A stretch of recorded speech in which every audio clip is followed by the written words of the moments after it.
दोस्तों, कहानी उस मोड़ पर आ पहुंची है जहां हर एक पल दिल की धड़कन को रोक देता है, जहां हर कदम पर एक नया राज खुलता है, जहां जो दिखता है वो होता नहीं और जो होता है वो कोई सोच भी नहीं सकता।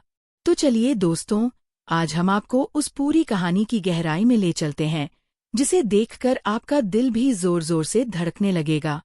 रिमझिम और समीर का वो अनोखा जाल। दोस्तों, अब तक आप यही सोच रहे थे ना कि रिमझिम ने समीर को कसूरवार ठहराया है। आप यही मान बैठे थे ना कि इन दोनों के बीच कोई दुश्मनी है, कोई तनाव है।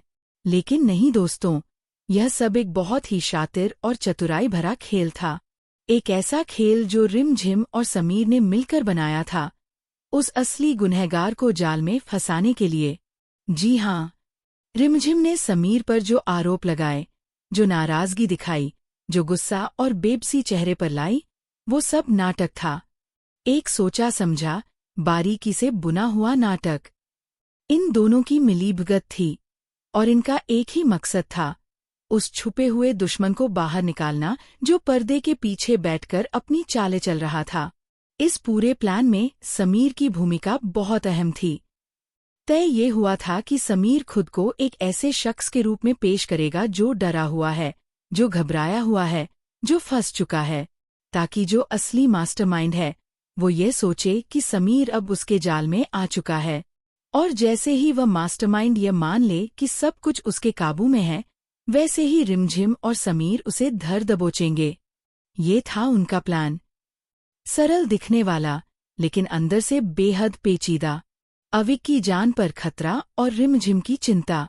लेकिन दोस्तों, इस पूरे खेल के बीच एक बात थी जो रिमझिम के दिल को बेचैन कर रही थी, और वो थी अविक की जान।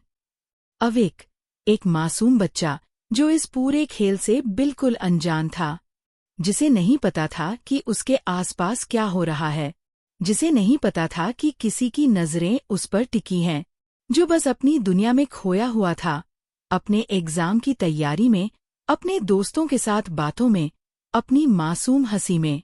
और यही मासूमियत उसे और भी ज्यादा खतरनाक स्थिति में डाल रही थी। रिमझिम जानती थी कि अविक खतरे में है। उसने महसूस किया था कि कोई है जो अविक को अपना हथियार बनाना चाहता है। कोई है जो इस बच्चे का इस्तेमाल करके बड़े लोगों को कमजोर करना चाहता है। इसीलिए रिमझिम का दिल हर पल बेचैन रहता था। वो हर वक्त अविक के बारे में सोचती रहती थी। और इसीलिए उन्होंने ये प्लान बनाया, ताकि अविक सुरक्षित रहे और वो गुनहगार भी सामने आए। एग्जाम सेंटर पर वो पल जो दिल को राहत दे गया। दोस्तों, जब एग्जाम का दिन आया तो रिमझिम का दिल धड़क रहा था। वो एग्जाम सेंटर के बाहर खड़ी थी और उसकी आंखें बस एक ही इंसान को ढूंढ रही थीं, अविक को। और तभी अविक आया। उसे देखकर रिमझिम की आंखों में जो चमक आई, उस चमक को शब्दों में बयां करना मुश्किल है। अविक बिल्कुल ठीक था। न कोई चोट, न कोई डर, न कोई घबराहट। वो मुस्कुराते हुए चल रहा था, जैसे दुनिया में सब कुछ बिल्कुल सही हो। उसके चेहरे पर वो मासूम खुशी थी जो सिर्फ बच्चों के चेहरे पर होती है, निश्चिंत, बेपरवाह, प्यारी। रिमझिम ने एक गहरी सांस ली। दिल को थोड़ी राहत मिली। कम से कम अभी के लिए अविक सुरक्षित था। अविक स्कूल के अंदर चला गया एग्जाम देने के लिए, और रिमझिम वहीं बाहर रुकी रही, नजरें टिकाए, कान खड़े किए, हर हरकत पर ध्यान देते हुए। वो जानती थी कि असली खतरा अभी आना बाकी है। वो जानती थी कि यह वो वक्त है जब उसे सबसे ज्यादा सतर्क रहना है। वो शख्स जिसने अविक को उठाया, मास्क के पीछे छुपा चेहरा। एग्जाम खत्म हुआ। अविक स्कूल से बाहर निकला, खुशी खुशी, हल्के कदमों से। लेकिन दोस्तों, तभी कुछ ऐसा हुआ जिसने रिमझिम के दिल में अलार्म बजा दिया। एक शख्स, जिसके चेहरे पर मास्क लगा हुआ था, अविक के पास आया। उसने बड़े आराम से, बड़े सहज तरीके से अविक से बात की। और अविक, वो मासूम बच्चा, उसके साथ चल दिया। उसे क्या पता था कि ये शख्स कौन है? उसे क्या खबर थी कि ये मुलाकात कितनी खतरनाक है? उस मास्क वाले इंसान ने अविक को अपनी गाड़ी में बिठाया और चल पड़ा। रिमझिम ने ये सब देखा। उसका दिल एक पल के लिए रुक गया, लेकिन वो घबराई नहीं, क्योंकि यही तो वो पल था जिसका उसे इंतजार था। यही तो वो मौका था जो उन्होंने सोचकर बनाया था।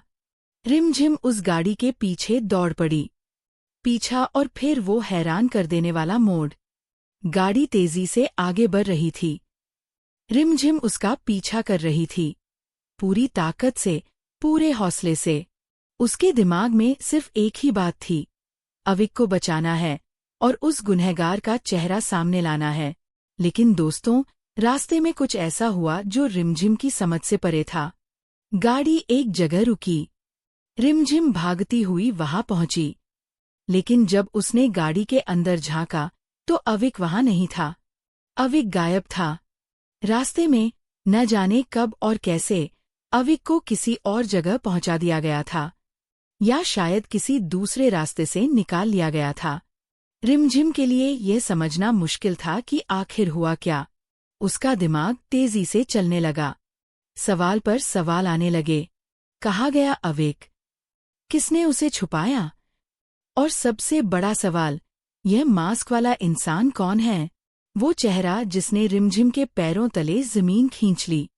और तभी उस मास्क वाले इंसान ने अपना मास्क उतारा। दोस्तों, जो चेहरा सामने आया उसे देखकर रिमझिम के होश उड़ गए। उसके पैरों तले जमीन खिसक गई। उसकी आंखें फटी की फटी रह गईं। उसके मुंह से कोई आवाज नहीं निकली।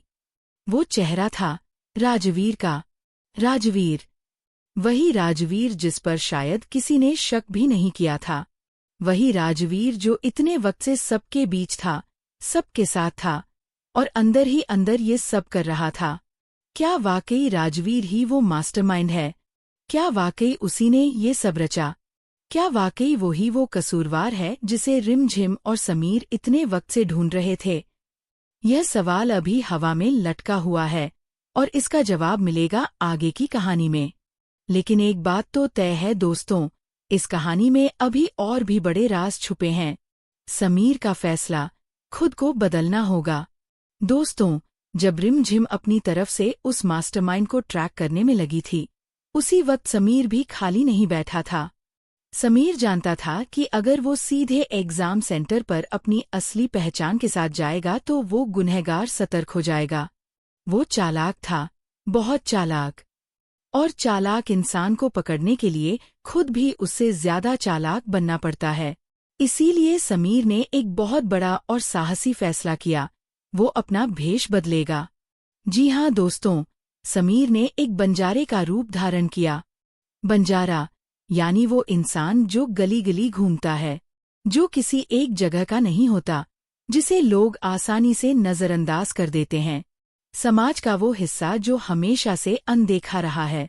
और यही बात समीर के काम आने वाली थी, क्योंकि एक बंजारे की तरफ कोई ज्यादा ध्यान नहीं देता। उसने अपने कपड़े बदले, बाल अस्त व्यस्त किए, चेहरे पर ऐसा रंगरूप चढ़ाया कि उसकी अपनी माँ भी उसे पहचान न पाए। हाथ में एक झोला लिया, कंधे पर एक थैला डाला, और वो तैयार था। अब वो समीर नहीं था, वो एक बंजारा था, एक अनजान राहगीर, जिस पर किसी की नजर भी न जाए। रिमझिम भी बदली अपनी पहचान। दोस्तों, सिर्फ समीर ही नहीं, रिमझिम ने भी अपना रूप बदला।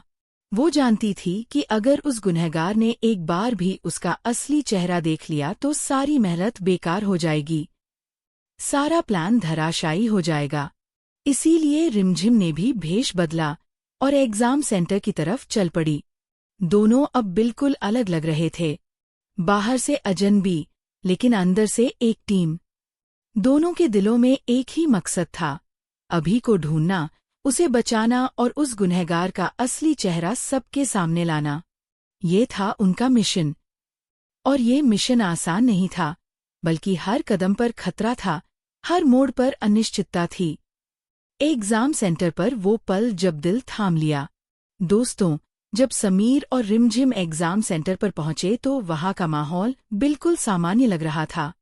बच्चे आजा रहे थे, माँ बाप बाहर खड़े होकर इंतजार कर रहे थे। चारों तरफ एक आम सी भीड़ थी। लेकिन समीर और रिमझिम की आंखें उस भीड़ में एक ही चेहरे को ढूंढ रही थीं, अभी का चेहरा। और तभी एक पल ऐसा आया जिसने दोनों के दिलों को झकझोर दिया। उन्होंने अभी को देख लिया। हाँ दोस्तों, अभी वहाँ था, एग्जाम सेंटर के उस हिस्से में जहाँ बच्चों को एग्जाम के बाद रखा जाता है। वहाँ अभी बैठा था। वो ठीक था शरीर से, दिखने में, लेकिन उसकी आंखों में एक अजीब सी उलझन थी, एक अजीब सी खामोशी थी जो किसी बच्चे की आंखों में नहीं होनी चाहिए। जैसे ही समीर और रिमझिम ने उसे देखा, दोनों के दिल में एक साथ राहत और बेचैनी दोनों आए। राहत इसलिए कि अभी जिंदा था, सुरक्षित था। बेचैनी इसलिए कि वो उस जगह था जहां उसे नहीं होना चाहिए था। अभी के पास पहुंचना, वो दौड़ जो दिल को छू गई। समीर और रिमझिम ने एक दूसरे की तरफ देखा। बिना एक शब्द बोले दोनों समझ गए, अब वक्त आ गया है। दोनों तेज कदमों से अभी की तरफ बढ़े, इतनी तेजी से कि कोई देख न सके, कोई समझ न सके कि वो क्या करने जा रहे हैं। और जब वो अभी के पास पहुंचे, तो अभी ने उस बंजारे को देखा और चौंक गया। अभी के मन में सवाल उठा, यह बंजारा कौन है? यह अजनबी यहाँ क्या कर रहा है? ये मेरे पास क्यों आया है? लेकिन दोस्तों, तभी कुछ ऐसा हुआ जिसने अभी के सारे सवाल एक ही पल में खत्म कर दिए। उस बंजारे के साथ एक जानी पहचानी आवाज आई, उसकी बहन की आवाज, रिमझिम दी की आवाज। और जब अभी ने अपनी दीदी को देखा, तो उसका सारा डर, सारी उलझन, सारी खामोशी एक पल में पिघल गई। बच्चे का चेहरा खिल उठा। वो बिना कुछ सोचे, बिना कुछ पूछे, खुशी खुशी उनके साथ चलने के लिए तैयार हो गया। क्योंकि जब अपने होते हैं दोस्तों, तो बाकी सब बातें बेमानी हो जाती हैं। अभी की मासूमियत जो दिल को पिघला दे। दोस्तों, यहाँ एक पल रुककर सोचिए। अभी एक बच्चा है, एकदम मासूम, एकदम बेखबर। उसे नहीं पता कि उसके साथ क्या हो रहा है। उसे नहीं पता कि किसी ने उसे अगवा किया था। उसे नहीं पता कि उसके आसपास कितना बड़ा खेल खेला जा रहा है। वो बस इतना जानता है कि उसकी दीदी उसके साथ है, और दीदी जब साथ हो तो सब ठीक होता है। यही मासूमियत है बचपन की, जो इस पूरी कहानी में सबसे ज्यादा दिल को छूती है। जब बड़े लोग अपनी जिंदगी की जंग लड़ रहे होते हैं, तब बच्चे बस प्यार को ही अपनी दुनिया मानते हैं। अभी उनके साथ चल दिया, हंसते हुए, खुश होते हुए। लेकिन समीर और रिमझिम के चेहरे पर अभी भी एक तनाव था, एक अधूरापन था, क्योंकि उनका काम अभी पूरा नहीं हुआ था। वो इंसान जो फिर भी हाथ न आया। दोस्तों, अभी को तो समीर और रिमझिम ने ढूंढ लिया, लेकिन असली मकसद तो वो था जिसने अभी को रखा था। वो इंसान जो इस पूरे खेल का सूत्रधार था। वो मास्टरमाइंड जिसे पकड़े बिना ये कहानी अधूरी थी। समीर और रिमझिम ने उसे ढूंढने की कोशिश की। उन्होंने एग्जाम सेंटर का कोना कोना छाना। उन्होंने उन सभी जगहों पर नजर डाली जहां वो इंसान हो सकता था, लेकिन वो कहीं नहीं मिला। जैसे हवा में मिल गया हो, जैसे जमीन निगल गई हो उसे। जैसे वो जानता था कि रिमझिम और समीर उसके पीछे हैं, और इसीलिए वो वक्त रहते खिसक गया। यह समझ रिमझिम और समीर दोनों को हैरान कर रही थी।